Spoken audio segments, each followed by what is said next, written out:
దేవుడొక్కడే, దేవుడొక్కడే. అంతమంది దేవుళ్ళు ఉండరు. నా ప్రియ సహోదరులు, ఏ మతం వరకైనా అడగండి, నేను ఛాలెంజ్ చేసి చెప్తున్నాను, ఏ మతం వారు చెప్పరు. బుద్ధి లేని వాడు తప్ప బుద్ధి ఉన్న ఏ మతస్థుడు కూడా 1,000,000 మంది దేవుళ్ళు ఉన్నారు అని చెప్పలేడు. నా భారతదేశం చెప్తుంది, ఎప్పటి నుంచో నేను చెప్తున్నాను. ఏకో నారాయణ, ఒక్కడే దేవుడు. నారాయణుడు అనగా నరశరీరము ధరించుకొచ్చిన దేవుడు ఒక్కడేనయ్యా అని చెప్తున్నారు వాళ్ళు కూడా.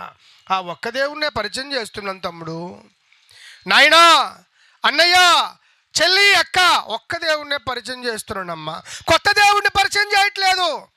ఇప్పటికే దేవుళ్ళ సంఖ్య ఎక్కువైపోయి ఒక్కొక్క దేవుడిని సేవించడానికి నలుగురేసి పూనుకున్నా కూడా ఇక దేవుళ్ళు మిగిలిపోతున్నారట, మనుషుల్లే తరిగిపోతున్నారట.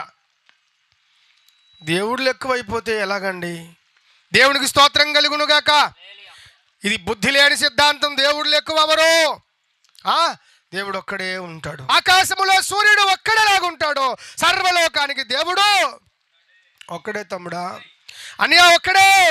కాబట్టి ఈ లోకంలో మరొకసారి సెలవిస్తున్నాను, దేవుణ్ణి కొలవాలంటే మత పుస్తకాలతో, మతాన్ని ప్రకటించే పాస్టర్లతోనో, మతాన్ని ప్రకటించే పంతులతోనో, మతాన్ని ప్రకటించే ఇమాములతోనో దేవుణ్ణి కొలవకండి. దేవుడు మీకు దొరకడు. దేవుడు దొరికేది మంచితనంలో, దేవుడు దొరికేది పరిశుద్ధతలో, దేవుడు దొరికేది నిజమైన యథార్థతలో, దేవుడు దొరికేది రుజువుల్లో దొరుకుతాడు. అవి పెట్టి కొలవండి అయ్యా దేవుడిని. నీ మంచితనానికి, పరిశుద్ధతకు నీ దేవుడు నువ్వు కొలిచినప్పుడు సరిపోతే ఆయన దేవుడని నువ్వు నమ్మేయచ్చు. కళ్ళు మూసుకొని నమ్మేయచ్చు.